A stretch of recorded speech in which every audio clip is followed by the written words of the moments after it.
welcome to episode 90 of the Montrose and Highland Railroad. Who'd have thought to get this far, churning out these videos time after time. Currently I've got 278 subscribers, and while I'm not touting for business, so to speak, it would be nice to get to 300 some point. Today I've decided to concentrate on my collection of SD40s and SD40-2s. I've got 7 of these currently on this layout and on 60, which is the new layout. And this is one of the 60 locos, which needs a little bit of coaxing. Number 6338 in Burlington Northern Green, or Cascade Green as it's called. There are also 4 more SD40s and SD40-2s which have now sold, but they will appear in photographs at the end, provided I can find the photographs on my computer. Next up we have a loco which I've not run for quite a while actually. It's the Montrose and Highland Railroad patched Canadian Pacific loco, number 559. Running at a very nice slow speed through Blue Haven Yard and then around the curve into Blue Haven city centre.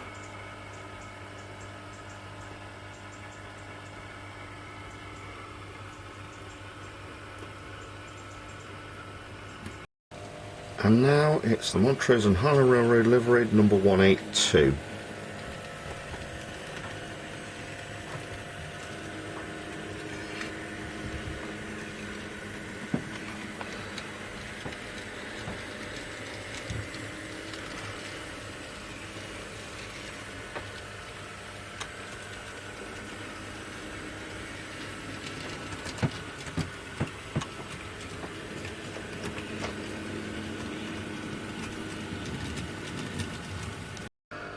And our next loco is another one off the 60 layout, recently transferred, number 5014, pulling away from a signal stop at South Pine.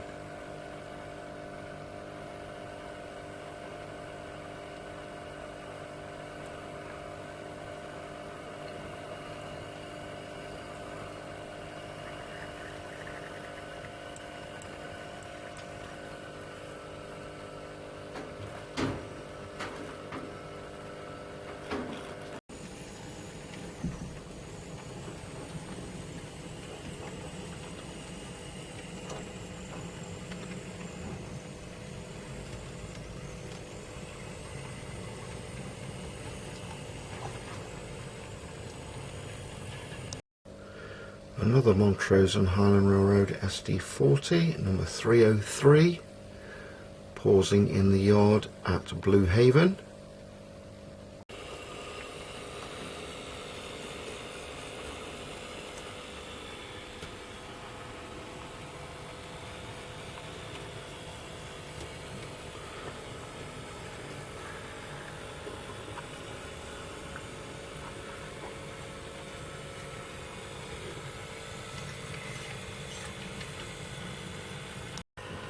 And now making its very first appearance, its debut appearance on the Montrose and Highland Railroad, is 60 SD40-2, number 5077.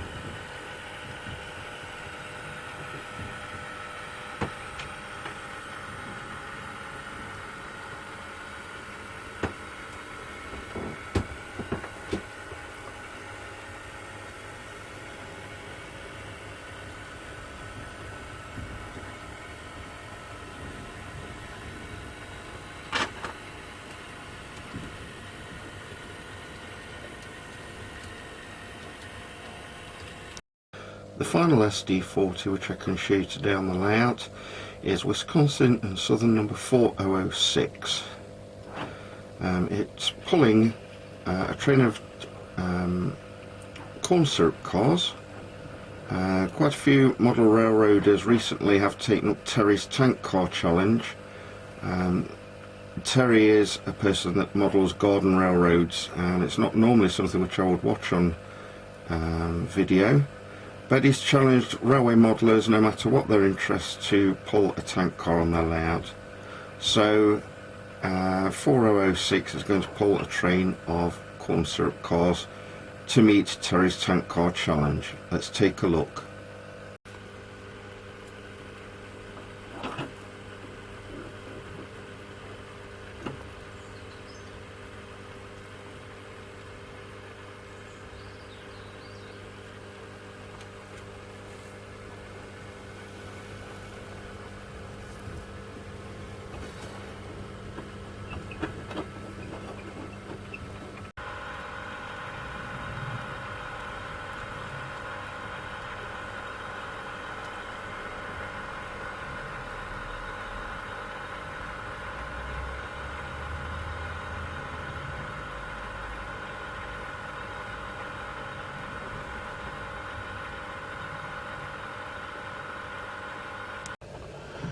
So there we go then, Terry. Tank car challenge taken and accepted. And with a few false starts, which you don't see in this video, achieved. And I'm going to show you photographs of 4 SD40s and 40-2s, which are no longer on the layout but were sold by me. After that, we'll be taking a look at the final film footage which I took of Bob Norris's layout Somewhere West. Stay tuned.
And now for something completely different.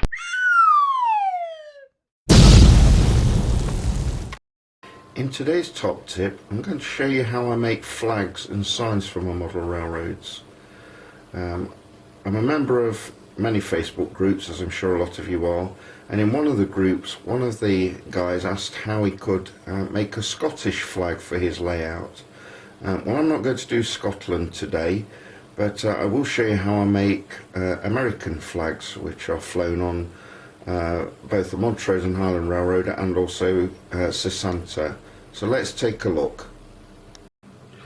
So the first thing I do is I put in the Google search engine USA flag, and obviously a lot of these things come up, and I'm going to click on this one, the Wikipedia one, flag of the United States. So I get a nice image there, put the mouse over there and right click and go down to save image as, and as you can see I've saved it up there. The default for this one, although it does differ on different images, is PNG. I always save that to all files. Okay, and then save. I've saved the image to the desktop, as you can see. So now what we're going to do is we're going to open a blank Microsoft Word document and transfer the image over. As you can see, we've now got a nice blank white sheet of paper in Microsoft Word. So go up to the top and click on Insert. Move to Pictures from this device. And now we look for the American flag image from the desktop. And there it is at the top. So we'll double click on that, and the image comes into play. From here, obviously that's massively too large for an N-scale layout or HO or whatever you model. So we'll take, you see all these points around the image, drag the bottom right one and push it up towards the corner, and you can see that the flag shrinks. And you can get it really small. It's still there, but it's really small. I'm going to leave it big so that you can see what I'm doing. So when you finish what you're doing, click anywhere else outside the image. Okay. Now I also want the back of the flag to be on display, so I'll right click on it again. No, I won't right click on it again, I'll just leave it there and click on Layout, Rotate, and then you can do all sorts with this. As you can see, the image is going round and round, or you can't see it, so drag it down a little. I'm going to drag it down a little bit, quite a lot actually.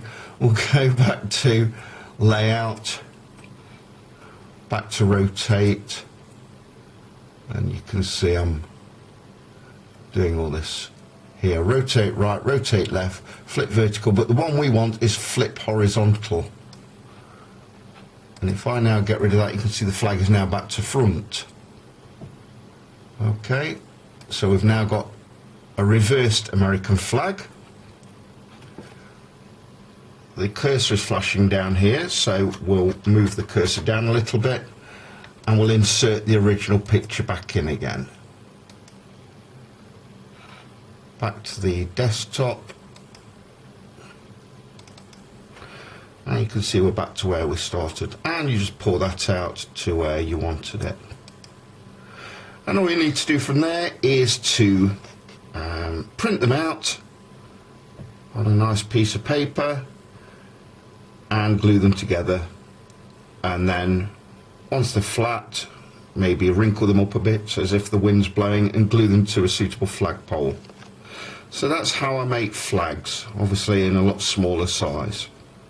And now, before you all start screaming at me that I've got this wrong and that the USA flag always flies the same way no matter which side you look at, I've been informed by my wife, who's from Washington State, that you're absolutely correct.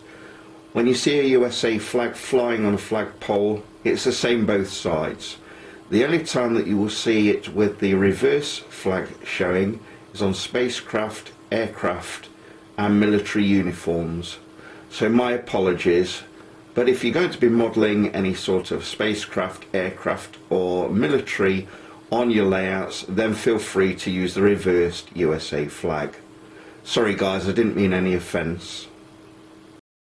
And it's even easier if you want to do it with just an ordinary sign. Perhaps check for royalties and copyrights before you do this. But if I was to say have an old-fashioned Dr. Pepper sign on one of the buildings on my layout, click on the one you want.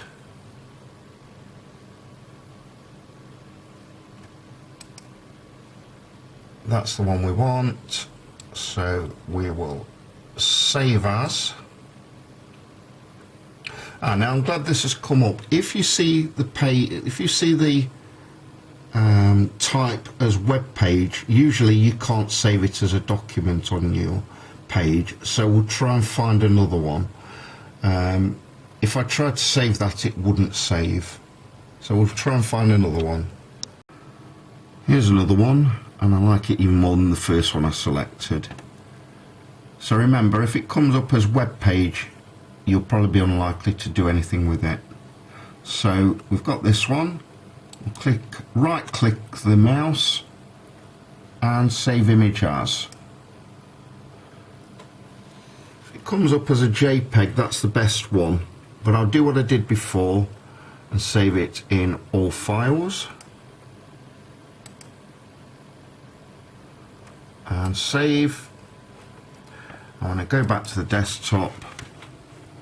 There it is, and from there you just transfer that using the insert button on a Word document, resize it and print it out as you did with the American flag. So I hope that's of interest to some of you. We're all beginners once, and we all needed to do this for the first time, so have a go yourselves, have a lot of fun with these. It's a lot cheaper than buying transfers and so on, if you can get away with it. But as I say, just watch out for copyright issues when you're printing them out. If it's for your own use, usually it's okay, and usually with flags it's okay as well, because the images are very old and the copyright issues no longer exist. But please be very careful if you're going to publish these on the internet, in YouTube videos and so on. So that's all for now. I hope you've enjoyed it. Put a like or a dislike down below, and as I always say, consider subscribing. As I say, I don't actively go hunting for subscribers, but it would be nice to finally go past 300. Hope you enjoy your own model railroads. The next one I show will be the International Engage Show Special, which is taking place next weekend, and I'll be taking a video there and bringing it to my channel. Also very soon I'm hoping to bring the second Sesenta video for you to look at. I've done a bit of work on the layout now, and I'll show you what I've been up to. Thanks for watching.